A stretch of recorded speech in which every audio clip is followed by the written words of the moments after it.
Activer la fonctionnalité. Demande d'inviter, c'est ouvert, parfait, fait qu'il va pouvoir demander.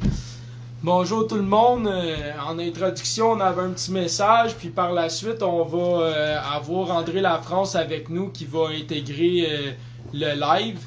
Donc bonjour à tout le monde, bonjour à ceux qui écouteront en rediffusion. Il y a beaucoup d'informations qui circulent en ce moment là, concernant un post de la CSN qui me fait un peu rire, je sais pas pour toi Jean-Charles, là, mais... Je sais pas. Est-ce qu'on doit en rire, en pleurer? Ben c'est sûr qu'on va en rire. Ben moi en tout cas je trouve ça vraiment cocasse là. Fait que nous autres dans le fond indirectement on voulait vous dire que notre version est vraiment la bonne et chaque chose en son temps. Donc moi puis Jean-Charles on s'est concerté puis on en est venu à la conclusion que on aurait peut-être un très bon scoop pour le Journal de Montréal ou Radio-Canada ou n'importe quel journaliste qui voudrait contacter moi et Jean-Charles. Je vais aller plus loin que ça si tu me le permets. On n'entendra pas après les journalistes. S'ils sont là pour faire le travail de diffuser la vraie information, je fais des démarches pour parler à un journaliste. Donc, en fait, notre ami Jean-Charles, ben, il a contacté 5 personnes très spécifiques pour leur offrir, dans le fond, une exclusivité. Donc, la CSN a voulu nous traiter d'hurluberlu et compagnie. Ben, on verra. Mais vu qu'on est transparent, on peut quand même, pour ceux qui l'ont pas vu, on n'a rien à cacher. Oh, absolument rien à cacher. Ben, on va vous le dire juste un instant. C'est écrit « Bravo à la tentative de récupération de 2 anti-vaccins ». Donc, je suis carrément traité d'anti-vaccin. Farfelu. Qui font présentement tourner une vidéo délirante à propos d'une rencontre à la CSN. Et eux autres, ils disent « Rectifions les faits ». La CSN la rencontre a bel et bien eu lieu suite à la manifestation qui n'a pas lieu. Il y a des gens que moi et Jonathan, on avait fait un live, qu'on avait juste dit qu'on se présentait à la CSN, qu'on était accompagné avec une personne qui était préposée aux bénéficiaires dans une région, qui ne trouvait pas écho à ses messages. Elle nous a demandé de l'accompagner. On a fait un live. Oui, on est des gens publics, il y a des gens qui sont venus, mais la police était là, c'était pas une manifestation, il n'y a rien qui était fait dans ce sens-là. On allait vraiment pour prendre un rendez-vous, puis c'est ce qu'on a eu. C'est ce qu'on a eu. Et voilà. Donc, leur objectif, il n'avait qu'un seul, c'était de calmer le jeu. Donc, là, je vois pas c'est quoi le jeu qui était comme mais encore là, moi, je trouve ça étrange parce que la CSN, leur seul objectif n'était pas de répondre à nos préoccupations et nos inquiétudes, mais bel et bien seulement de calmer le jeu et d'essayer de sauver la figure de la CSN. Donc, déjà là, en partant, c'est un point que juste dans votre texte, je peux facilement vous remettre au visage. C'est pour ça qu'on vous dit on a une très bonne histoire et on a de la très bonne information pour les journalistes. Puis on est curieux de voir, c'est pour ça qu'on l'annonce d'ici la fin de la semaine prochaine, si oui ou non ils vont donner suite. Parce que malheureusement, l'information, on l'a quand même. Donc, ça prendra pas une semaine parce que j'ai pas vraiment de temps à perdre avec ça. On a des gens qui comptent sur nous. Donc non, ça prendra pas une semaine. Mercredi, la suite va être donnée. Contrairement à ce qui est véhiculé dans notre vidéo, donc allez voir la vidéo, je crois là, qui parle de la vidéo, ce que moi et Jonathan nous sommes dehors après la rencontre et qu'on est très satisfait de notre rencontre. Nous, on pense que tout a bien été. On fait un bon résumé de ce qui s'est réellement produit. Ben oui, puis que là la scène nous dit qu'ils vont passer ça, donc eux autres ce qu'ils disent c'est aucun suivi va être fait avec nous. Bon ok, nous autres on vous a dit qu'ils nous feraient un suivi, eux autres disent qu'il n'y en a aucun. Et ça, c'est plus important pour vous, les travailleurs. Prenez en note. Leur dossier ne sera pas présenté à nos instances. Et moi, quand je dis ma parole, que la seule chose qu'on a été en fonction de la charte de la CSN, qui était là pour représenter la charte des droits et libertés, et là, qui confirme que notre dossier, qu'on a juste parlé de la charte des droits et libertés, sera pas présenté. Fait que les membres de la CSN, là, posez-vous des questions parce qu'on l'a amené les commissions des droits de la personne, la charte, la bâtonnière, et il nous avait certifié que l'information serait tenue en compte et qu'elle serait analysée et partagée. Donc, nous, indirectement, on a plusieurs preuves, mais bon. Fait que la balle, indirectement, là, est dans votre camp. Ben oui. Vous avez une chance, avant lundi, de rentrer en contact avec nous. Parce que sinon, malheureusement, la vérité va sortir et je ne crois pas que ça va être bon pour l'image de la CSN. Et d'après moi, dans la situation actuelle, vous risquez d'avoir une tollée à gérer. Puis la direction, Monsieur Brunet, d'après moi, tu vas être dans soupe chaude, pas à peu près, mon homme. Parce que tu nous as pris pour des hurluberlus, mais j'imagine pas le niveau que tu vas être après qu'on ait sorti la vérité. Si on est des hurluberlus, tu te poseras la question, quel est ton grade, toi?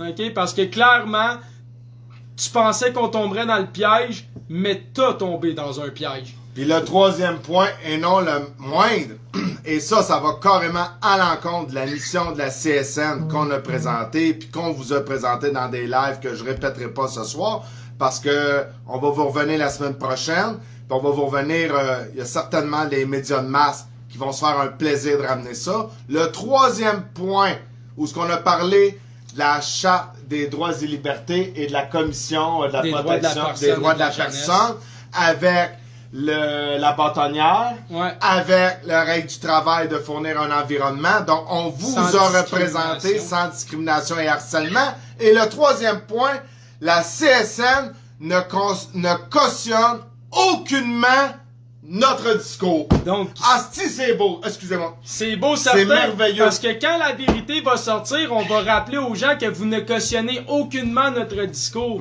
Mais peut-être que vous allez être pris de court justement dans le détour que vous auriez pas su anticiper, man. Puis je te garantis que la vérité va éclater. Puis de toute manière, la FTQ, la FIC et autres, avec ce que la CSN vient de faire, je crois pas qu'ils vont ouvrir leurs portes. Donc indirectement, on a une exclusivité, on a un scoop, on est prêt à le donner aux journalistes. Puis si vous le prenez pas, on a des contacts, puis on va se débrouiller. Mais je te garantis que monsieur le directeur de la CSN risque de perdre son titre une fois que ça va sortir. Donc, c'est ça. Donc, quand c'est le temps de parler de défendre leurs membres, de leurs valeurs, de débat public, visiblement, en tout cas. C'est de l'hypocrisie. Moi, ce qui m'attriste le plus, je sais pas pour toi, Jean-Charles, mais in persona devant nous, ah oui les gars, vous êtes corrects. Ils m'ont même souhaité bonne fête. Ils nous ont dit oui. Puis on a les preuves de tout, ok? On a les preuves de tout. Mais eux autres, là, qu'est-ce qu'ils font quand on a le dos tourné? Ah non, je m'excuse, mais t'es un hypocrite puis tu mérites pas de représenter une institution telle que la CSN. Tu mérites de perdre ton poste, puis la CSN mérite d'avoir une remise en question très sérieuse sur ses fondements et comment elle agit envers les citoyens et la société. Parce qu'on le rappellera, vous êtes supposé défendre les droits, participer au débat et valoriser les chartes et les droits de l'homme.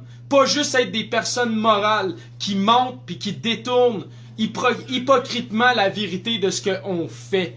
Donc, ça conclut l'introduction. J'inviterai André Lafrance à rentrer dans le live, mais je crois qu'il voit pas le live. Fait qu'encore une fois, je fais un live avec André Lafrance. Il y a des problèmes techniques par-dessus la tête, comme d'habitude.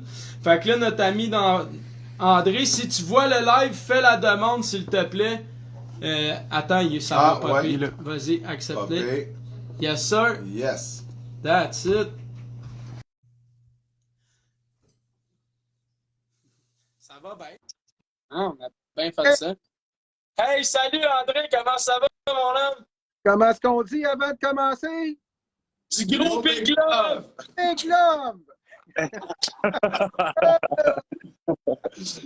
André, faut arrêter d'encourager ça. C'est rendu que les gens m'écrivent en privé, me font des posts sur mes lives. Puis là, ils déteignent, le monde me souhaite du gros Big Love. Ça va ce soir, les uluberlus? Ça va comme un uluberlu. Je suis heureux. Écoute, ça peut pas aller mieux. Ils l'ont dit dans la Bible. Heureux les creux, le royaume des cieux est à eux. Et voilà, situe-moi avec un pieu. Et, tu sais, les gens qui sont reçus, s'ils avaient été honnêtes le moindrement, ils vous auraient traité du luberlu en pleine face. Mais non, Ouais. ils manquent d'honnêteté, ces gens-là. Et justement, ben, c'est comme à peu près une bonne partie des Québécois qui te parlent avec un beau sourire en pleine face, puis te mettent un poignard dans le dos.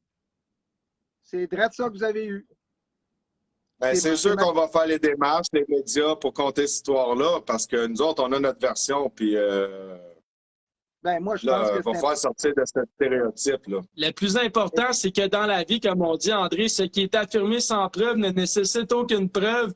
Ben, dans leur cas, ils n'en ont pas, mais nous, on en a. Donc, bonne chance à la CSN du gros Big Love de ma part. Mais au moins, la preuve que vous avez, c'est un comme preuve par écrit, comme on dit en droit. Ils ont admis vous C'est avoir. un secret. Ils vous ont Oups. Wow, on n'entend plus rien. Ah, ils t'ont censuré le micro, André. pensé. D'après moi, t'es quitté, t'as une connexion de Là, tu bit. m'entends? Pas sûr, là. Ouais, mais là, c'est-tu beau? Ouais, c'est mieux, là, ouais. Là, tu m'entends? Ouais. Ouais. Oh, excellent. Oui, maître Fait que Hobbit. finalement, de la CSN. Ouais, les gens de la CSN sont pris à leur propre jeu, finalement. Finalement, on commence à comprendre le jeu des centrales syndicales qui est de jouer celui du gouvernement. D'ailleurs, Lanny Chris, que vous connaissez tous bien, a dit qu'il parlerait à tous les gens des entreprises pour justement les amener vers sa philosophie. Donc, tu as maintenant la grande preuve que la CSN, finalement, ne prend pas à cœur l'intérêt de ses membres. En fait, même si c'est juste une minorité de membres qui ne pensent pas comme la majorité, ils doivent prendre l'intérêt supérieur de tous les membres. Oui. Ben, dans leur En accord, ça fonction de la loi. dit que la majorité des groupes doivent défendre les groupes minoritaires. Ça fait partie de leur entente de principe, en fait, là.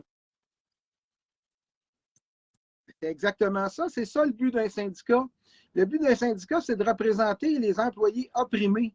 Puis là, on a des employés qui sont opprimés par des décisions gouvernementales qui sont, selon moi, contraires à la Charte canadienne des droits et libertés, à la Charte québécoise des droits et libertés. Non seulement ça, en vertu de l'article 118 de la Loi sur la santé publique, le gouvernement n'a pas établi que c'était une menace grave, selon moi, parce qu'il n'y a aucun fait qui nous amène à croire que c'est une menace grave.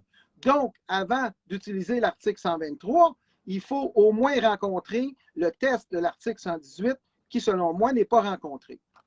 Merci de nous le rappeler, André. Ça fait du bien à entendre. Oui, parce que je l'avais exactement énoncé sur ce côté-là de la santé publique. Que c'était pas un état d'urgence. Et le fardeau de la preuve de prouver avec des critères qu'est-ce qu'était l'état d'urgence. Mais merci. Comme une urgence médicale, c'est quand le pronostic vital d'une personne est en péril. Mais en ce moment, il n'y a aucun individu au Québec que son pronostic vital est en péril à cause de la COVID, là. Je veux dire, très minime. Mais même les normes de santé publique. Ouais.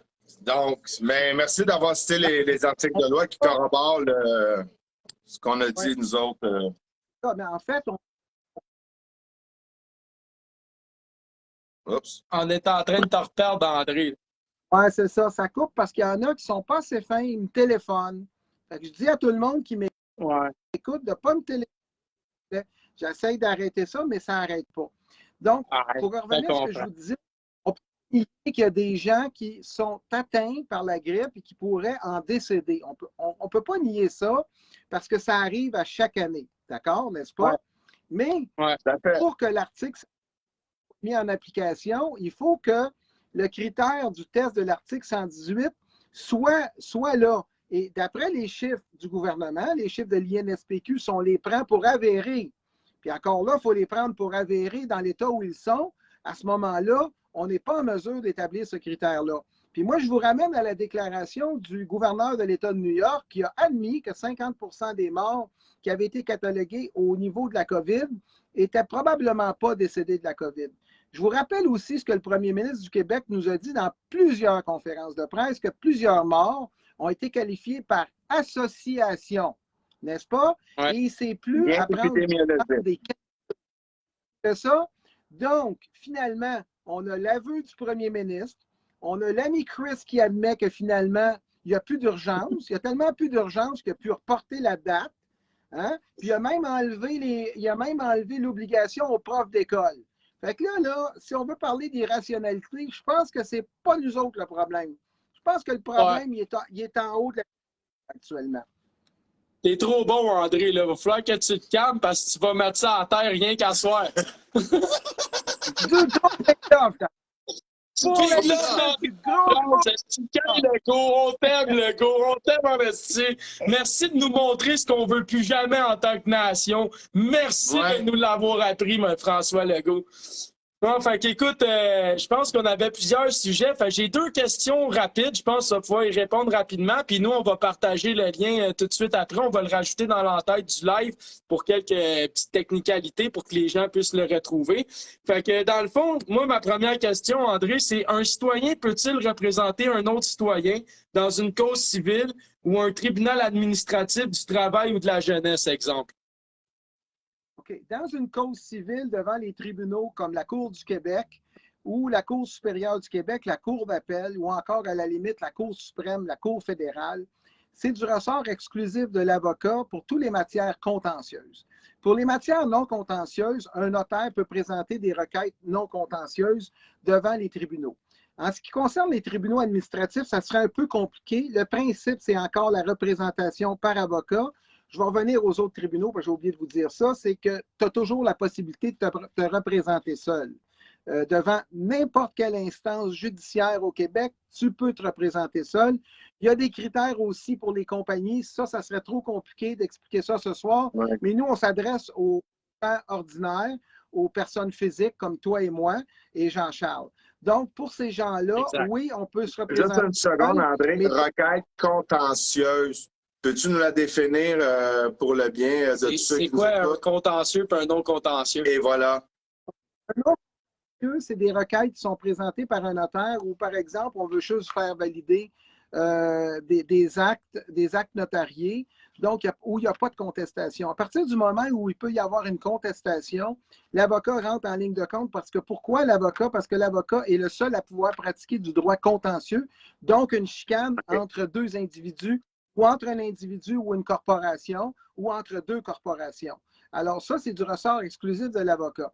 Devant le tribunal administratif, il y a tellement de branches du tribunal administratif que ça serait trop long. Le principe, c'est la représentation seule ou par avocat, mais rappelez-vous que sur le site, et justement, Jonathan va mettre ça sur sa page, il y a des exceptions. Par exemple, sur la commission des lésions professionnelles, vous pourriez être représenté par votre délégué syndical, par exemple, ou un ami qui a des connaissances en matière de lésions professionnelles. C'est un exemple, mais je ne veux pas toutes les donner parce que là, on donnerait trop d'exemples, puis finalement, les gens vont s'y perdre.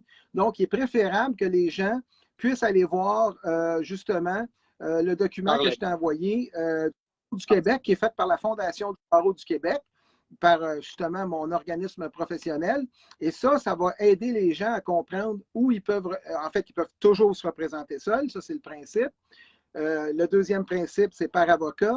Et là où il y a des exceptions, on peut avoir une autre personne qu'un avocat. Si vous faites, par exemple, une requête aux petites créances, vous pouvez vous faire aider par un avocat pour préparer la requête. Vous la déposez aux petites créances. Vous savez, les avocats ne sont pas reconnus, mais encore là, il y a des exceptions que c'est trop long à expliquer. Dans ce cas-là, à ce moment-là, vous pouvez vous faire aider par un avocat pour rédiger votre requête et la déposer par la suite. Vous pouvez faire la même chose pour une requête contentieuse devant la Cour supérieure, la faire préparer par un avocat, la faire signifier, la faire déposer, puis après ça, c'est vous qui rentrez en ligne de compte. Le plus bel exemple qu'on a actuellement, c'est que dans le cas de la poursuite de la Fondation, l'avocat a décidé de cesser d'occuper. Donc, ayant cessé d'occuper, les gens qui sont les requérants vont se représenter seuls très bientôt. Donc, ils vont faire ce qu'on appelle des comparutions pour se représenter au niveau de la Cour supérieure dans le dossier qui a déjà été engendré par la Fondation des droits et libertés. C'est un peu comme ça que ça marche. C'est un peu compliqué, mais ce n'est pas si compliqué que ça. OK. Bien, merci d'avoir bien répondu. Puis la deuxième question, je pense que tu vas la répondre rapidement aussi. Est-ce qu'un citoyen peut être un requérant à travers une requête pour contrer un décret ou un règlement? Ben oui, effectivement, c'est la même chose que je vous disais tantôt. Il peut même lui-même rédiger sa requête et la déposer à la Cour. Par exemple, une requête en injonction qu'il pourrait faire, une requête en mandamus. Il pourrait faire aussi un certiorari. Il y a toutes sortes de recours possibles. Mais oui, effectivement. J'ai entendu parler du quo warranto. Ouais, qui est lorsqu'un gouvernement ou quelqu'un exerce un pouvoir au-delà de ses fonctions. C'est ça, exactement. C'est des recours qu'on appelle extraordinaires. OK? Il y a quelques recours extraordinaires, dont le quo warranto, entre autres. En plus, l'injonction est un recours extraordinaire. L'habeas corpus est un recours extraordinaire. Donc, ça fait partie de ces recours. Ouais. Finalement, oui, effectivement, un citoyen peut rédiger sa requête, peut la déposer lui-même et peut la plaider lui-même. Voilà. Donc, ben merci. Merci beaucoup, André. Je pense qu'on a fait le tour pour mes questions rapides niveau légal et légitime. Je veux quand même rajouter quelque chose, puis c'est important que les gens le sachent. Au niveau des tribunaux, là, bon, la plupart des gens vont faire une requête, ça va s'arrêter là. Mais il y a certains plaideurs qui s'amusent à faire des requêtes à tour de bras, puis ça n'arrête jamais finalement. Là, à ce moment-là, vous pourriez être traité de plaideur quérulent. Puis à ce moment-là, ça pourrait vous poser des sérieux problèmes. Je veux juste inviter les gens qu'on ne fait pas des recours pour le plaisir de faire des recours. On fait des recours pour protéger nos droits. À ce moment-là, il n'y a aucun problème. Mais quand on commence à faire des recours à répétition, on pourrait à la limite se retrouver déclaré comme plaideur quérulent. Je ne vous donne pas toutes les conséquences, mais on ne veut surtout pas que ça nous arrive. Non, c'est sûr que le best, c'est toujours d'avoir un dossier de preuve, puis d'avoir des bons arguments, puis une raison justifiable et légitime. C'est sûr que le but, c'est pas d'engorger les tribunaux non plus pour rien. Je pense qu'il y a assez de préjudices dans notre société avec les délais d'attente. On peut travailler ensemble à améliorer et non engorger. Oui, bien, tu as justement très bien expliqué ça avec Jean-Charles quand tu es sorti de la CSN. L'important dans un dossier, ça demeure toujours la preuve. Plus tu as de preuves qui est pertinente, en fait, prendre des notes, comme tu expliquais aux travailleurs, prendre des notes, l'événement, quand est-ce qu'il est arrivé, qui est-ce qui était présent, y avait-tu des témoins, quand ça arrive, est-ce que tu peux demander à une personne qui est déjà là d'agir comme témoin? Est-ce que tu pourrais justement lui demander de faire une déclaration écrite pour se rappeler de ce qu'elle a vu il y a 5 ans, puis qu'elle plaide 5 ans après, tu comprends? Moi, j'ai eu un cas comme ça où on a demandé aux employés d'un hôtel, suite à un client qui était troublant et difficile à contrôler, on a demandé à tous les employés d'écrire exactement ce qu'ils avaient vu lors de cet événement-là. Et c'est ce qui nous a fait gagner devant les tribunaux parce que chaque employé avait une mémoire fidèle parce que justement, ils avaient pris des notes, ils ont demandé au juge pouvaient lire leurs notes. Le juge les autorisait parce qu'ils ont été entendus 2 ans après. Donc, ils ne se rappelaient plus de rien, mais les notes étaient là. Ils avaient été pris de façon contemporaine à l'événement. Donc, c'est important de récupérer toutes les preuves factuelles qu'on peut avoir, puis les preuves par témoignage qu'on peut avoir au moment même où les événements se produisent, de sorte à être bien préparé justement pour le jour de l'audition. Puis souvent, si on prend un avocat, bien, ça va aider l'avocat justement à départager le bon puis le mauvais de la preuve que vous avez peut-être pu avoir et obtenue à ce moment-là. Merci beaucoup, Jean-Charles, en tout cas, de ces... Merci beaucoup, André, de ces précisions. J'avais, écoute... J'avais filé André. Ouais. On avait... Là, 2 uluberlus en haut, là. Ah, c'est ça, j'ai trop proche, je me suis fait avoir. Je pense qu'il y avait d'autres sujets que tu avais envie de discuter avec nous, André, par rapport à que tu aurais des choses à nous dire à propos de l'omerta qui règne dans les élections municipales et la censure de certains candidats. Ma foi, c'est assez étonnant que dans une société démocratique, on en soit venu ou que... Moi, je me souviens, là, une madame, entre autres, Canada Libre, il ne voulait pas la laisser passer à la radio. Puis il avait fait venir même les policiers pour l'empêcher de démontrer qu'il ne la laissait pas librement s'exprimer sur une tribune. Donc, il nuisait, dans le fond, à sa liberté électorale et de rejoindre dans le fond, les partisans. Ouais. Donc, je trouvais ça assez incroyable. Je ne sais pas, toi, André, là, qu'est-ce que tu aurais à nous dire à propos de ça, mais au niveau municipal. Écoute, j'en aurais long à vous dire, mais je vais vous donner des exemples qui vont être plus faciles à saisir. Moi, je me suis présenté aux élections municipales en 2017 dans ma municipalité à Saint-Bernard-de-la-Colle. J'ai fait un pamphlet électoral à cette époque-là. Puis j'ai fait, comme tu sais, je suis un amateur de photographie, donc j'ai représenté de façon graphique ma municipalité. La photo d'une ferme, la photo du poste frontalier avec les commerces, la photo des champs, la photo d'un terrain de golf, etc., pour démontrer la diversité de notre territoire. À ce moment-là, personne n'a dit un mot. Tout le monde a trouvé ça bien sharp, bien beau.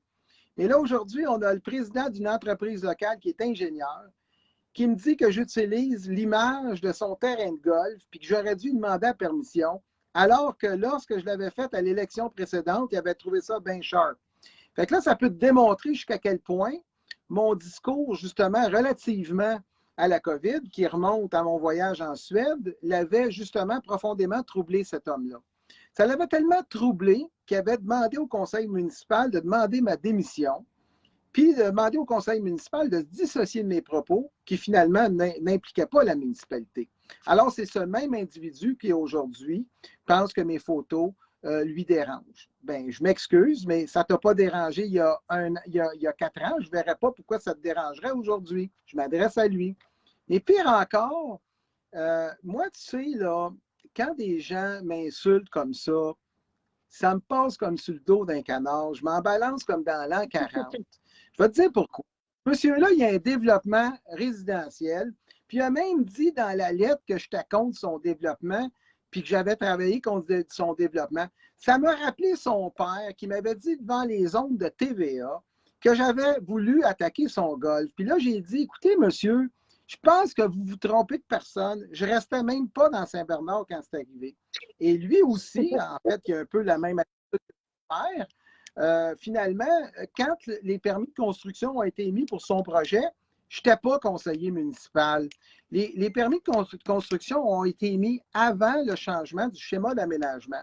Ce que le schéma d'aménagement a fait, c'est qu'il a profondément perturbé le paysage urbain de la municipalité. On a quelques zones blanches, justement, qui sont détenues par des richissimes personnages, dont ce personnage, et que j'ai défendu, justement, à la MRC pour, justement, éliminer les erreurs de l'ancien maire qui avait laissé passer le schéma d'aménagement, qui éliminait la zone blanche quasiment, en permettant à ces gens-là qui avaient 400 acres ou 500 acres de construire juste des chalets, qui allaient louer, alors qu'ils auraient pu construire des maisons d'habitation pour tous les douaniers qui travaillent le long de la frontière.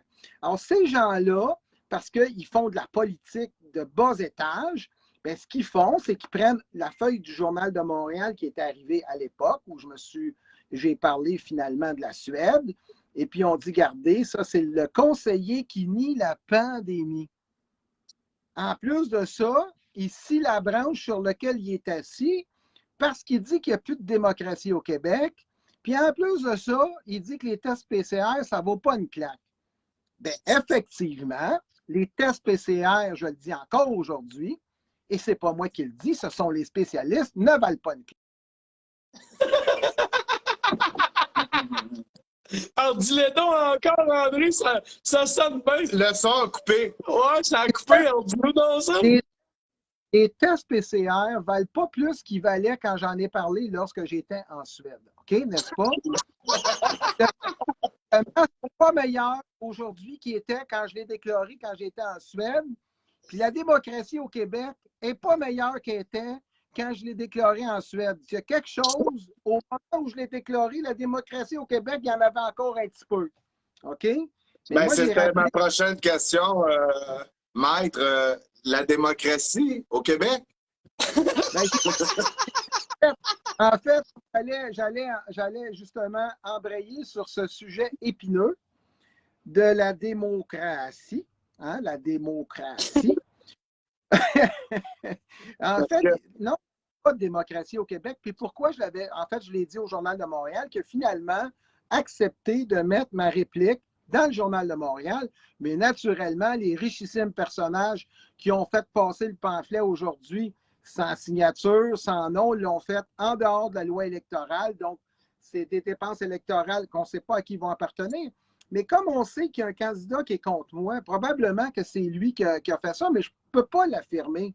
C'est impossible. Ça peut être la candidate à la mairie, ça peut être n'importe qui, ou ça peut être un particulier. Mais ça demeure pas moi. C'est toi, André, c'est moi. Mais mettons qu'on va revenir à la démocratie.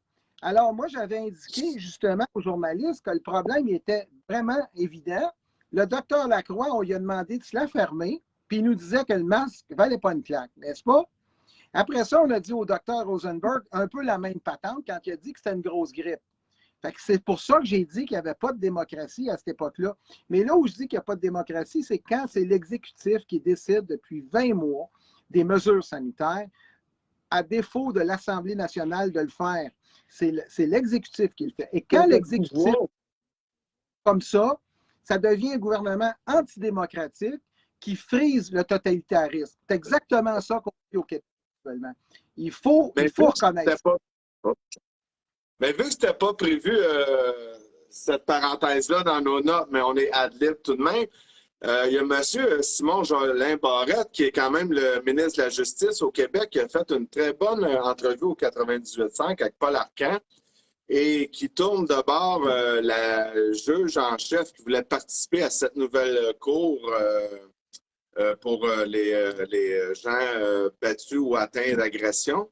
Et elle, visiblement, semble pas pour. Mais mon point, c'est pas ce dossier-là, c'était quand j'ai entendu Simon-Jolin Barrette dire la démocratie est basée sur la séparation des pouvoirs et le politique et le justiciaire doivent être divisés. Et moi, j'étais là et je me disais, ben, tabarnouche, j'espère que Paul Arcand va lui demander comment que le numéro 1 de la justice, qui est le ministre de la Justice, qui fait partie de l'exécutif, sur le parti au pouvoir, qui nomme eux autres même le président de la Chambre, et où la division du pouvoir? Il est où le contre-pouvoir? Mais Paul, il n'a pas posé la question. Mais aurait-il fallu que Paul Arcand comprenne de quoi il s'agissait? C'est ça le problème. Paulo, n'a pas compris. Et pourtant, c'est le ministre de la Justice, qui est un avocat, qui nous parle de la séparation des pouvoirs. Le principe est excellent. Il dit les choses telles qu'elles sont. Mais il ne faut pas qu'il oublie que lui, il fait partie de l'exécutif aussi d'un gouvernement qui, actuellement, gère ça de main d'acier. C'est même pas un gant de velours, ça, là. Depuis 20 mois. C'est l'exécutif qui décide et l'Assemblée nationale ne décide rien. Moi, je ne sais pas. Si j'étais le chef de l'opposition, je dirais OK, Monsieur le Premier ministre, c'est assez. On veut voter sur la question, puis on veut débattre de la question de l'urgence nationale. Là, je pense qu'on a comme compris comment ça marchait. D'autant plus que l'ami Chris nous dit que le résultat épidémiologique s'améliore.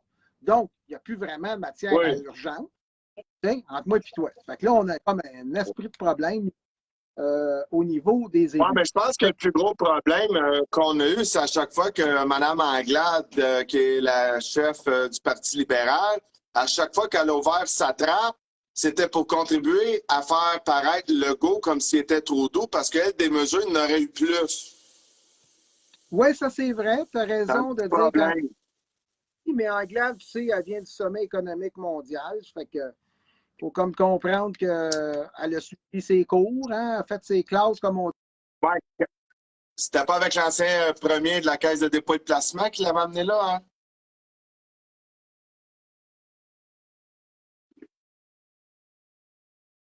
C'est sûr que peut-être que la nationale serait arrivée à la même conclusion, mais au moins, ça aurait été une décision démocratique. Et je vais revenir à ce que j'ai répondu au Journal de Montréal. Bon, ça, c'était l'aspect démocratique. Sur l'aspect des masques, moi, ce que j'ai fait, c'est que j'ai écrit à tous ceux qui m'ont commenté dans le journal. Donc, personne ne me connaissait. Ils ne savaient pas sur qui ils commentaient. Il n'y avait aucune espèce d'idée qui j'étais. Ça, c'est la prémisse de base. Le président de l'Association des microbiologistes m'a répondu que le masque de procédure ou la guenille que tu te mets d'en face n'ont aucune protection pour les voies respiratoires. Zéro. Fait que ça, c'est lui qui l'écrit, c'est pas moi qui le dis, là. Fait que, entre toi et moi, il m'a répondu sur le PCR et tout ça, sur justement les erreurs et tout ça.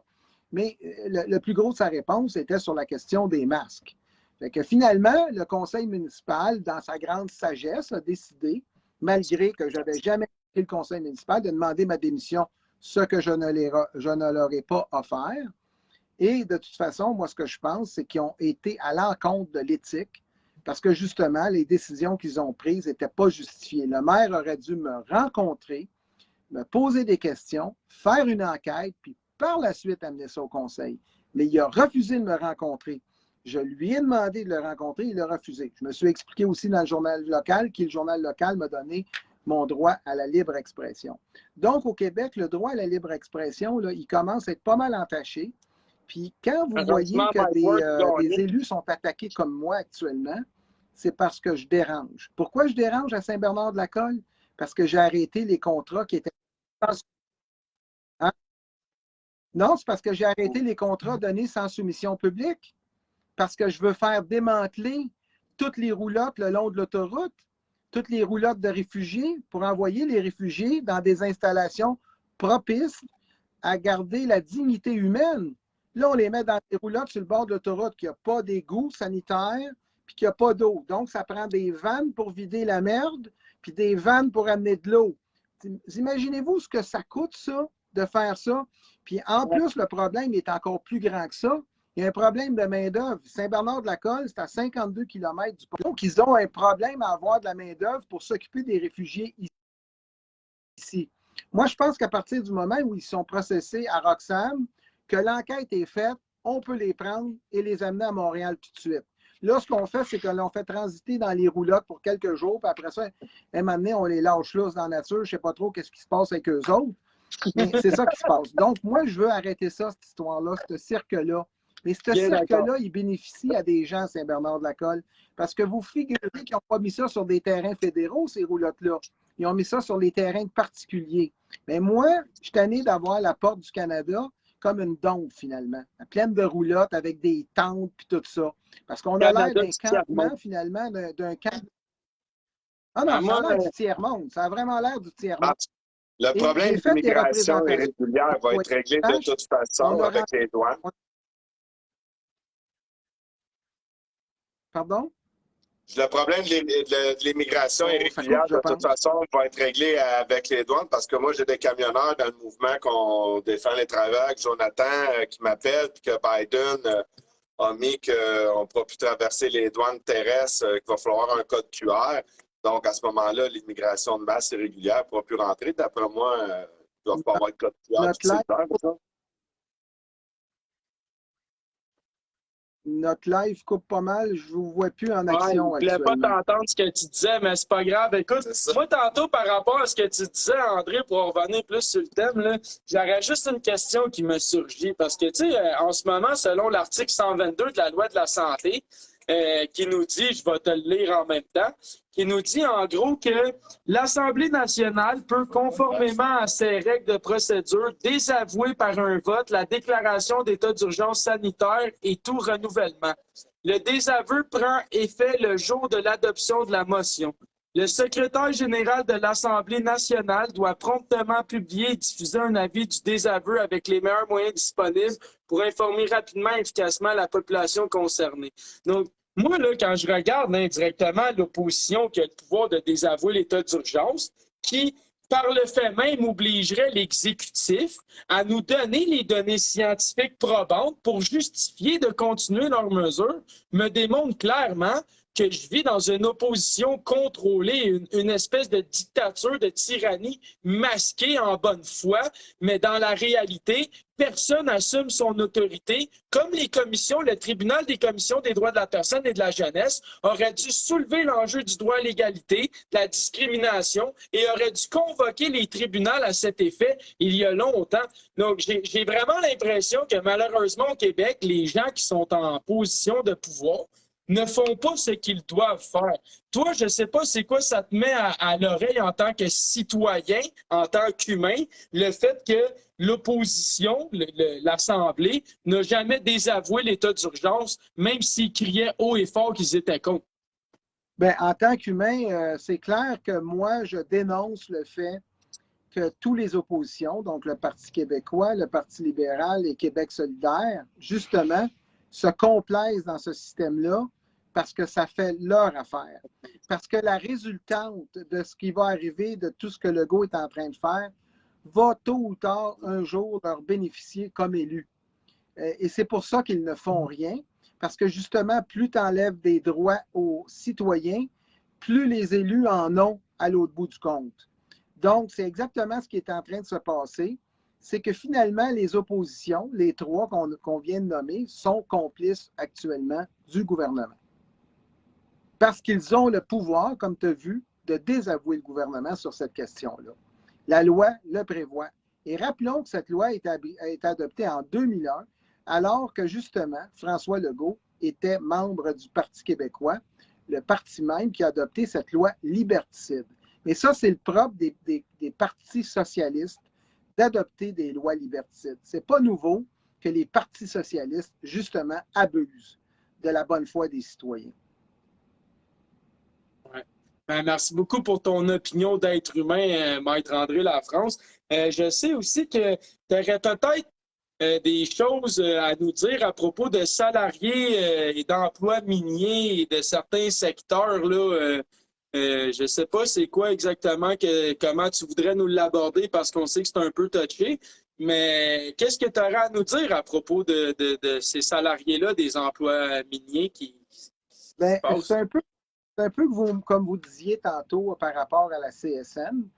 Il y a des salariés du secteur minier dans le nord du Québec actuellement qui œuvrent dans le Labrador et dans le nord du Québec actuellement. Leur employeur, qui est une grande multinationale qui, en fait, d'habitude, ne respecte pas les travailleurs la plupart du temps, la multinationale en question a avisé les travailleurs qu'ils étaient des travailleurs sous le régime et l'emprise du gouvernement fédéral.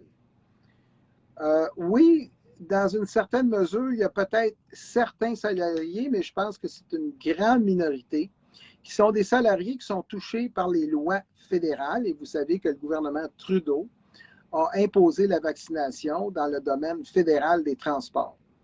Mais ces salariés-là n'ont rien à voir, pour la plupart, avec le domaine des transports. D'ailleurs, quand il y a un accident de travail dans leur milieu de travail, ils sont protégés par le gouvernement du Québec via la CNSST. C'est la CNSST qui fait les enquêtes, etc. Et le syndicat qui les représente n'est pas capable de se rendre compte de ça. Donc, les salariés m'ont demandé mon opinion. Je leur ai envoyé avant la réunion syndicale une liste de questions à poser. C'est pas bon de soirée nous parler des syndicats, mais on continue. Parce qu'ils font pas des travailleurs. Je m'excuse, là, mais les syndicats, il va falloir que vous vous réveillez, là, parce que là, ça commence à faire. Parce qu'il y a des salariés, peut-être pas la majorité de vos salariés, qui ne pensent pas comme vous autres. Et votre obligation, c'est de les représenter fidèlement en fonction des lois et des règlements de la province de Québec et du Canada. C'est ça votre obligation légale à représenter les salariés. Vous avez cette obligation de défense de ces salariés-là et vous n'avez pas justement à vous immiscer dans la position gouvernementale en disant que vous favorisez ou pas une mesure gouvernementale ou, par exemple, la vaccination. Ce n'est pas votre rôle. Votre rôle, là, c'est de représenter les salariés. Point barre. Rien d'autre. Vous n'êtes pas là pour faire la promotion du gouvernement du Québec. Vous n'êtes pas là pour faire la promotion du fédéral. Vous n'êtes surtout pas là pour être, justement, des syndicats de boutique comme on a déjà connu dans le passé. Vous êtes un syndicat qui a présenté... de consentement. Exactement. Donc, les salariés ont posé les questions et naturellement, les représentants syndicaux étaient dans l'eau bouillante, ils ne savaient plus trop quoi répondre. Ah ben là, on va attendre que ça arrive. Mais c'est déjà arrivé. Les salariés ont reçu leur lettre en disant à telle date, si tu n'es pas vacciné, out you go. Out you go, no pay. T'sais, tu t'en vas puis c'est fini. Imaginez-vous ce que c'est dans la tête d'un employé d'une minière qui gagne quand même des excellents salaires, qui font ce qu'on appelle, il y en a qui font du fly-in, fly-out. Ceux-là ont un problème parce que de partir, par exemple, du Labrador pour s'en revenir à Montréal pour faire leurs 2 semaines où ils ne travaillent pas, bien là, ça va les obliger à voyager en automobile. Ils peuvent le faire, ça se fait. On se rend là-bas en automobile sans aucun problème. Mais ça va 4 jours de congé sur le total, donc ils vont être coupés de leur famille. C'est tout ça qui est mis en ligne de compte. Mais pour ceux qui restent sur place, bien, en fait, ils ne sont pas touchés par les lois fédérales, selon moi. Ils sont touchés par des lois provinciales. Et la vaccination, à ce que je sache, n'est pas obligatoire pour les employés du secteur minier. Hein? Donc, un employeur qui décide de faire vacciner un employé, je leur ai expliqué quoi faire. Ils m'ont dit, c'est-tu drôle que tu nous dises ça? Je leur ai dit, vous voulez vous faire vacciner, par exemple. Vous avez choisi parce que, selon vous, c'est ce que vous voulez. Pas de problème avec ça. J'ai aucun problème pour des gens qui décident de se faire vacciner s'ils ont un consentement libre et éclairé. C'est un choix éminemment personnel et d'ailleurs, c'est eux qui vont en subir les conséquences. Ce n'est pas celui qui ne sera pas vacciné, c'est celui qui décide de se faire vacciner qui peut avoir les inconvénients d'une vaccination et celui qui ne se fait pas vacciner peut avoir les inconvénients d'attraper la grippe puis peut-être éventuellement, dans certains cas vraiment graves, d'en mourir. Mais on sait que c'est une minorité de gens. On parle d'un ratio d'en bas de 1%. Cela étant dit, là, je leur ai dit, bien, vous allez demander à votre employeur de vous faire vacciner sur place, aux frais de l'employeur. Aux frais de l'employeur, pas aux frais de la princesse, là. Parce que c'est qui demande la vaccination? C'est l'employeur. L'impératrice ici. C'est lui qui va payer. Okay? Avec ses docteurs qui vont payer, c'est nurse qui va payer dans son local. Puis si jamais il y a une conséquence, ça constitue, selon moi, un accident de travail. Parce que c'est une imposition de l'employeur, alors que l'employeur assume son choix. Mais avant de demander à un salarié de se faire vacciner, ça serait peut-être opportun qu'il demande aux médecins de l'entreprise de donner le bénéfice-risque aux salariés pour que les salariés prennent une décision libre et éclairée. Parce qu'à partir du moment où c'est lui qui le demande, c'est lui qui est pris avec la patate chaude. Parce que le gouvernement ne l'a quand même pas imposé au secteur minier. Là. Hein? Entre vous et moi, la seule conséquence que cet entrepreneur-là, il sauve à des poursuites pour non-respect de la charte. Donc, moi, c'est ça que j'ai dit. Bien, savez-vous qu'est-ce qu'il m'a répondu, le salarié? Bien, c'est-tu drôle, qu'est-ce que tu nous dis? L'employeur avait commandé ça pour le faire en milieu de travail, puis il a changé d'idée, puis il leur a dit d'aller au CLSC local se faire piquer. Ça vient de vous dire que l'employeur... Il a catché! Mais moi, quand tu as confiance, tu as confiance.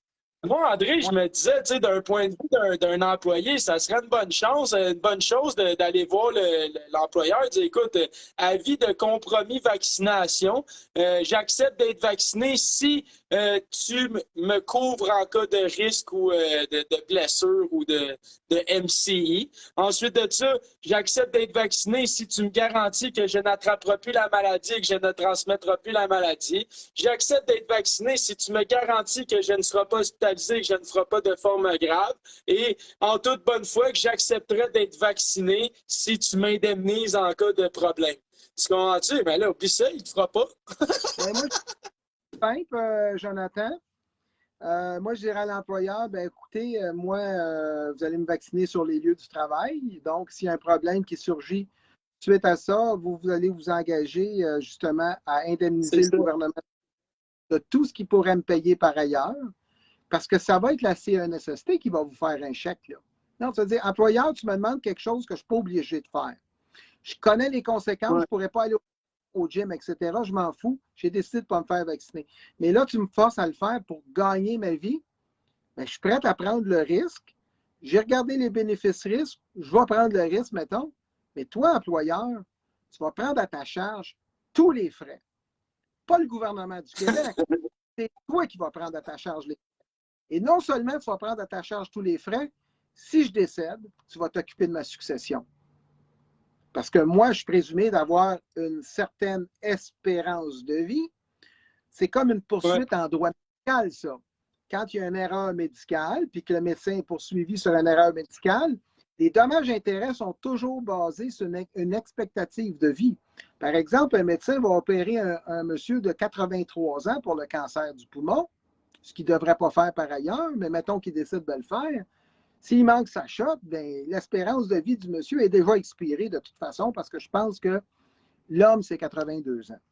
Donc, cela étant dit, mais si la personne a 24 ans et support de famille, a déjà des enfants, déjà une blonde, il y a des enfants, ils ont un logement, une voiture, etc.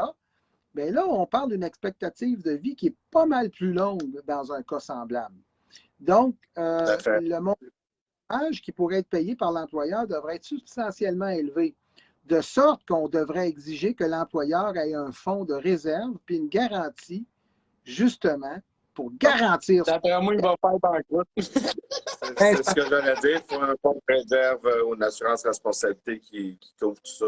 Une multinationale, tout ce qu'elle a à faire quand ça ne fait plus son affaire, elle lève les pattes, elle ferme l'usine, elle démolit la bâtisse, puis ils sont partis, puis toi, tu es gros gens comme devant, mais s'il y a un fonds de réserve qui est créé, justement, pour les personnes qui décident de se faire vacciner, bien, à ce moment-là, au moins, il y aurait de l'argent en réserve dans un compte trust qui pourrait permettre, justement, les gens d'être indemnisés adéquatement. Voilà. Tout à fait. Écoute, ça nous mène à la dernière question, Jean-Charles. Oui, on ne veut pas abuser. André, tu es très généreux de ton temps, puis ceux qui nous écoutent apprécient toujours quand on fait des lives avec toi. J'aurais une dernière question, si tu me le permets. On a reçu quand même pas mal d'interprétations à ce niveau-là. Donc, question de garder le côté confidentiel. J'aurais une histoire à te partager d'une citoyenne de Napierville qui, puis c'est pas juste elle, là, mais qui a fait une demande pour voir son père. Qu'est-ce que tu auras à nous dire à propos de ça? Bon. Y a-tu quelque chose, effectivement, tu peux nous entretenir à ce niveau-là? Parce que là, ça, les choses rentrent. Effectivement. Parce qu'on parle dans le fond de l'histoire d'une citoyenne de Napierville qui, comme beaucoup d'entre nous, font des démarches pour voir leur père en n'étant pas vaccinés. Donc, qu'est-ce que tu auras à nous dire à propos de ça? Bien, ce qu'on a décidé de faire dans ce cas-là, c'est d'écrire au commissaire aux plaintes de l'hôpital en question, qu'on nommera pas ce soir, pour obtenir la position de l'hôpital relativement à ça. Le commissaire aux plaintes est censé être une personne indépendante. Et le commissaire aux plaintes a répondu qu'il était obligé de suivre le décret. Mais à ce que je sache, le décret, puis là, je vais t'envoyer justement le lien là-dessus. Le décret qui a été adopté le 12/76, si je ne me trompe pas, en fait, ce décret-là a été reporté au 15 novembre avec une possibilité de report encore selon les déclarations du premier ministre. Et règle générale, quand il déclare de quoi, ça se passe. OK? Fait que mettons que ça ne se passerait pas, il y a quand même jusqu'au 15 novembre où ces gens-là peuvent voir leurs parents en CHSLD. Qu'est-ce qui était la déclaration ministérielle sur le report? C'est que toutes les personnes, tous les intervenants de la santé, c'est reporté au 15 novembre. Alors, quant à moi, ils sont des intervenants en santé, comme les autres, parce que justement, leur aide est essentielle. On parle des aidants naturels. Donc, dans ce cas-là, la dame, c'est une aidante naturelle qui ne peut pas voir son père. Puis imaginez-vous ce que c'est pour un homme ou une dame de 92 ans qui est seul à l'hôpital, presque incarcéré, puis ne peut pas voir ses proches qui ont fait l'option de ne pas se faire vacciner. Mais par ailleurs, il y a des exceptions, comme par exemple, une personne qui est à l'article de la mort, elle peut aller voir ses parents qui sont en train de mourir. Mais faut-il attendre cette journée-là? Est-ce que, justement, le gouvernement, c'est cette journée-là qui attend pour que les parents le voient? Parce que c'est sûr qu'un vieux qui ne verra pas ses proches peut risquer de sombrer dans l'oubli et finalement laisser mourir. Parce que c'est arrivé. C'est arrivé au Québec à plus d'une reprise que des vieux abandonnés ont décidé de se laisser mourir. Parce que, pour eux, il y a comme un point de retour. Puis ça fait 20 mois qu'on vit cette folie-là, Jonathan puis Jean-Charles. Ça fait 20 mois que le gouvernement nous fait baver littéralement. Ça fait 20 mois que ça dure. Puis moi, je vais vous donner un exemple. J'habite sur la zone frontalière à Saint-Bernard-de-la-Colle. Pendant que moi, je ne peux pas aller au restaurant à Saint-Bernard-de-la-Colle, à 3 km de chez moi, à Rouses Point, à 10 minutes de voiture, parce que je dois arrêter et rencontrer un douanier, les gens vivent libres. Libres. Avez-vous compris ça, les Québécois? Les gens vivent libres à Rouses Point, dans l'État de New York, un État démocrate. Ça, là, moi, je ne peux plus accepter ça au Québec. Que des gens qui habitent à côté de chez moi, à moins de 5 ou 10 minutes de voiture, ne puissent pas aller au restaurant comme les Américains de l'autre côté de la frontière. Pire encore, puis là, je vais la nommer. Madame Patnaud, de Champlain dans l'État de New York, Bernadette de son prénom, une amie personnelle qui ont une entreprise très prospère à Champlain dans l'État de New York, n'a pas pu aller au décès de son frère à la Colle au Québec, à moins de 10 minutes en voiture de chez elle. Il aurait fallu qu'elle prenne l'avion à Plattsburgh, aller à Saint-Hubert, aller à l'enterrement de son frère, retourner à Saint-Hubert, prendre l'avion jusqu'à Plattsburgh, puis retourner chez elle, 1100 $ plus tard. Alors qu'un camionneur peut traverser les frontières sans test PCR, sans quarantaine, rien de ça. Elle aurait pu le faire. Encore des incohérences de l'arbitrage. Ça n'a pas de bon sens que les tribunaux et que personne. Là, 20 mois plus tard, ils veulent obliger les camionneurs. Je l'ai parlé dans mon live, j'ai pété ma coche samedi dernier. Là, il va falloir qu'ils soient injectés pendant que la pandémie est finie. C'est ça. Mais là, pire que ça, en veux-tu un autre incident? Le fils de Bernadette, Michael, quand il prend son camion pour aller porter un tracteur, parce qu'il vend des tracteurs, puis il vend de la machinerie agricole, il en achète au Canada, il prend son camion, lui, il peut traverser avec son truck, porter un tracteur, puis revenir à Champlain. Alors que sa mère doit prendre un avion pour éviter la COVID sur la cristal de frontière. Parce que c'est juste là que tu peux pogner la COVID. Sur la frontière. La ligne est mince comme mon petit doigt. Oui. Sur la frontière du côté canadien, hein, André? Oui. André, fais attention avec la frontière parce que le COVID, il saute, là, puis il est très... Non, moi, j'ai des gens qui m'ont appelé, André, ça n'a plus de bon sens. Les snowbirds font traverser leurs motorisés par des compagnies de transport parce que eux autres, en tout cas, la COVID, ils l'évitent. Ils se couchent dedans. Il faut qu'ils prennent l'avion, ils reprennent leur motorisé à Plattsburgh, Burlington, juste de l'autre bord, puis ils montent en Floride tout le long. Tout va bien. Ils ont sauté la frontière en avion. Tasse-toi, mon nom. On est passé. Non, je suis pas là. Ça, je peux t'en parler parce que c'est moi qui l'an passé a découvert le loophole et puis qui a informé les snowbirds qui pouvaient sacrer leur camp par un tour de passe-passe. Là, je sais c'est quoi qu'il fallait qu'ils fassent. Tu t'appelles Chrono Aviation ou tu appelles Max Aviation à Saint-Hubert. Donc, le groupe Max Aviation, c'est Carguaire, etc. Chrono Aviation, ben, c'est un ancien pilote d'Air Canada qui a parti d'une petite entreprise de transport qui est à l'aéroport de Québec puis à l'aéroport, justement, de Saint-Hubert. Puis là, ces gens-là, ils sont accoquinés avec des compagnies de transport. Max, avec une compagnie de Saint-Hyacinthe, qui s'appelle Saint-Hyacinthe Transport, qui vend aussi des motorisés. Alors là, comment ça fonctionne? Là, tu prends un billet chez Max à 550$. Toi et ta conjointe, si t'es deux, ça te coûte 1100$. Puis là, tu te dis, ben moi, j'ai un motorisé, pas de problème.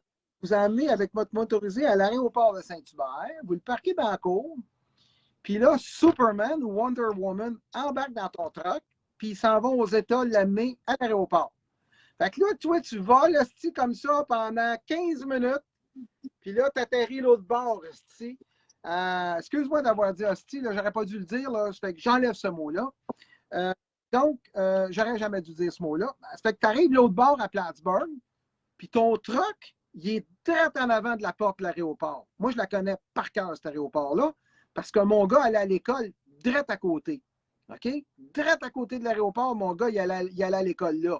Fait qu'on arrêtait de voir les avions qui atterrissaient. Il n'avait pas souvent, mais il n'avait, puis on allait voir ça, les avions qui atterrissaient quand il était tout petit, quand il était plus jeune. Maintenant, il pilote un avion. Tout ça pour te dire que pour le camion, ça coûte 1150$. C'est une remorque derrière. Mais ce que j'ai appris dernièrement de certaines personnes, parce que le gouvernement préfère te voir embarquer dans un petit avion 9 places où tu es collé comme ça, l'autre est à côté de toi, tu peux toucher direct de même. Là. Il est direct à côté de toi. Là. Toi, tu es là avec ton masque. Là, toi, tu n'as pas leur masque de toute façon dans l'avion. Puis là, ils préfèrent ça une que fois assis, t'es correct. Motorisé. Pour traverser dans ta maison sans aucun problème, ils préfèrent que tu sois dans l'avion. Ça n'a aucun sens. Ça n'a aucune logique, cette affaire-là. Mais ça, là, ça c'est... fait rouler l'économie, André. Ben oui, c'est une invention à M. Trudeau. mais ils ont laissé passer ça pendant 2 ans. Là, ça va arrêter le 8 ou le 6 novembre, où maintenant la vaccination est obligatoire pour rentrer aux États-Unis, autant par air que par sol. Ouais. Fait que qu'est-ce que fait ça? 15 à 20 avions par jour depuis exactement 2 mois. Arrête pas de faire la navette avec Plattsburgh parce que le monde se sauve du Québec. C'est ça la réalité. Ils partent avec des motorisés. C'est incroyable. Il y a un gars là, qui a un motorisé, c'est un Prévost. En arrière, il y a une grosse remorque, une Corvette et un 4 roues dedans. Là. Tu sais, ça peut-tu te dire que le monde ne sont pas trop dans la misère, ceux qui traversent? Fait que ceux qui s'en vont, c'est ceux qui s'en vont avec la pièce. Puis de ceux-là, il y en a un gros paquet. Demandez comment on pouvait obtenir des visas aux États-Unis pour ne plus jamais revenir au Québec. Fait que c'est ça que le gouvernement Legault est en train de créer, un exode de cerveau, et non seulement un exode de cerveau, mais un exode de capitaux. Pire que ce qu'on a pu imaginer lorsqu'il y a eu le référendum puis l'élection du PQ, où on faisait à croire que les trucks de la Brinks s'en allaient avec l'argent à Toronto. Hein, vous vous rappelez, vous en rappelez pas, peut-être pas. Il s'en va déposer ça dans ma cour. Pour finir sur ton exode, André, les chiffres de la Floride qui sont sortis, tu sais, chaque région, au niveau économique, tu as les points hauts, les points bas. Ben, la Floride, cette année, l'été, eux autres, c'est leur point creux, si on peut dire. C'est l'hiver que. Ben, cette année, ils n'ont pas de point creux. Les Québécois, ils ont été à la Oui. Ça fait longtemps que ça arrive de partout. Mais c'est les Québécois qui ont décidé de ne pas y retourner. Je suis obligé de te le dire qu'il y a plusieurs maisons de vide actuellement en Floride. Là, ce que je veux mettre en garde certains Québécois, parce que j'ai eu une histoire aujourd'hui un peu triste et j'ai aidé la citoyenne là, dans ce cas-là. La citoyenne croyait qu'à cause de ce qu'elle allait faire en Floride, elle pouvait traverser par la terre parce qu'elle avait des motifs valables de s'en aller en automobile. Ce qu'elle a fait, c'est qu'elle, au lieu de prendre l'avion à Dorval, elle a réservé un billet d'avion à l'aéroport de Plattsburgh dans l'État de New York parce que, naturellement, les billets. Donc, elle s'est rendue avec la frontière américaine avec son test antigénique négatif, son billet d'avion. Alors, les douaniers américains n'avaient aucun autre choix que de la retourner au Canada. Donc, elle a passé 25 minutes au Canada. Elle a dû retourner au Canada et de là, on lui a donné des tests à suivre pendant 14 jours. Puis on lui demande justement d'être 14 jours en quarantaine. Ça, c'est pour parce qu'elle a été 25 minutes sur le bord de la douane canadienne. Le tour du poteau, exactement. C'est ce qu'on appelle le tour du poteau. Les immigrants vont comprendre de quoi. Ils font ce qu'on appelle le tour du poteau. Moi, je pense qu'elle pourrait obtenir une exemption. Les fonctionnaires obtenir une exemption. Fait que ça, là, son économie en Floride. Et puis, au final, c'est après sa quatorzaine. Donc, après sa quatorzaine, ben, c'est la vaccination obligatoire. Donc, un prix. Ben, nous autres, moi, Jonathan n'arrête pas de dire tenez-vous pas dans les endroits où on peut tourner autour des poteaux, ça peut ramener les virus et des maladies.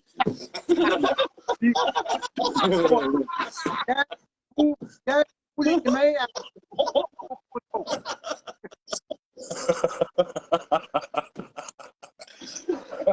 On a été sérieux trop longtemps, André. On est rendu au bout du rouleau de temps. D'habitude, nous autres, on est dans les thématiques, puis dans les plans de match, puis dans les élaborations. Là, on n'est plus capable d'être sérieux, mon homme. On est sérieux. Hey, moi, je vais vous en compter une bonne. Je m'en vais dans un centre. Ah oui, vas-y. Les affaires pour les pauvres, tu sais. Fait que là, j'amène une tonne de stock, puis là, la bonne femme, elle me roule un panier dehors, mais elle est habillée avec une espèce de scaphandre, avec un masque, une visière, une calotte sur la tête, des gants, puis des bottes en caoutchouc. Puis là, un moment donné, je mets tout le stock là-dedans, puis là, j'ai dit, ça va bien, madame? Elle dit oui. Puis là, de pêche. Écoute bien. Un filet de pêche, un filet de pêche comme ça. Fait que moi, j'ai dit, c'est quoi ça, madame? Elle dit, ça, c'est un coupon pour faire des économies. J'ai dit, laissez faire. L'hôpital n'est pas loin d'ici, là.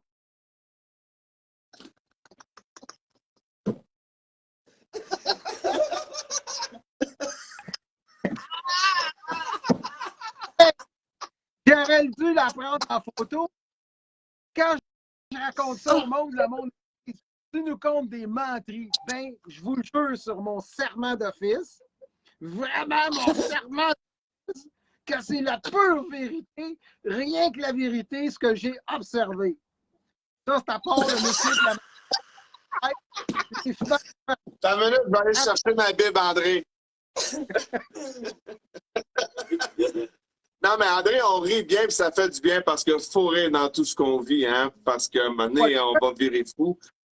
Mais j'ai pas le choix de dire...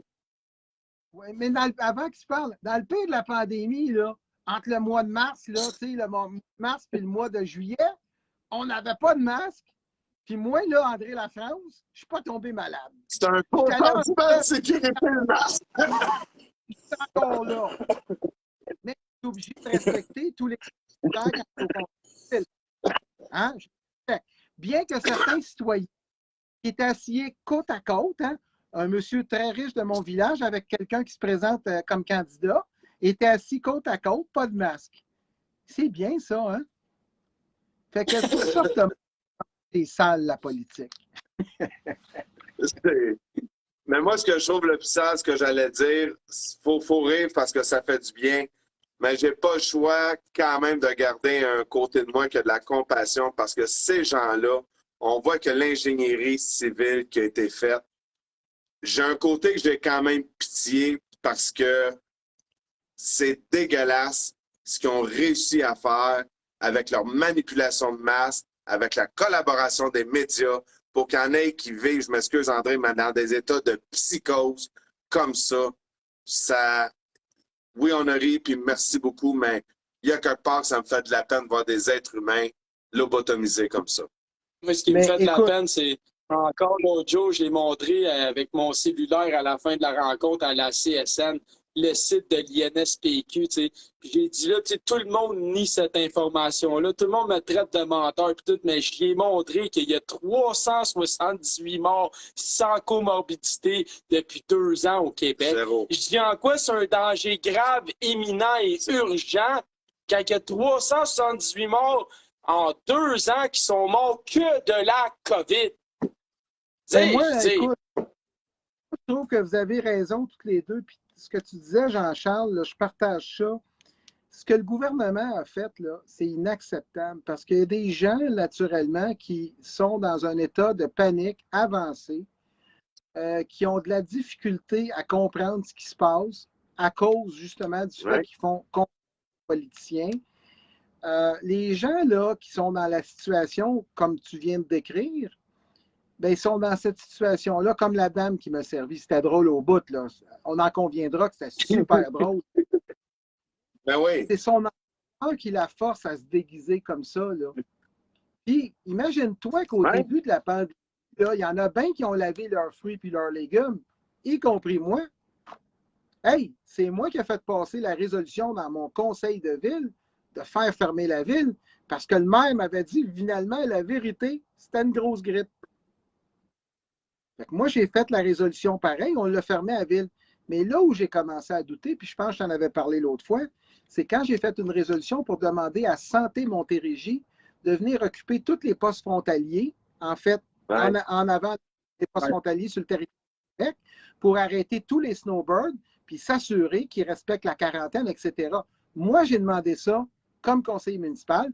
J'ai eu toutes les misères du monde à convaincre mon conseil d'accepter ça. Ils ont fini par l'accepter puis l'adopter unanimement. Et qu'est-ce que Santé Montérégie a fait? Qu'est-ce que le ministre de la Santé qui a reçu ça a fait? Qu'est-ce que le premier ministre du Québec a reçu ça a fait? Zéro pin bar. Ils ne sont pas venus.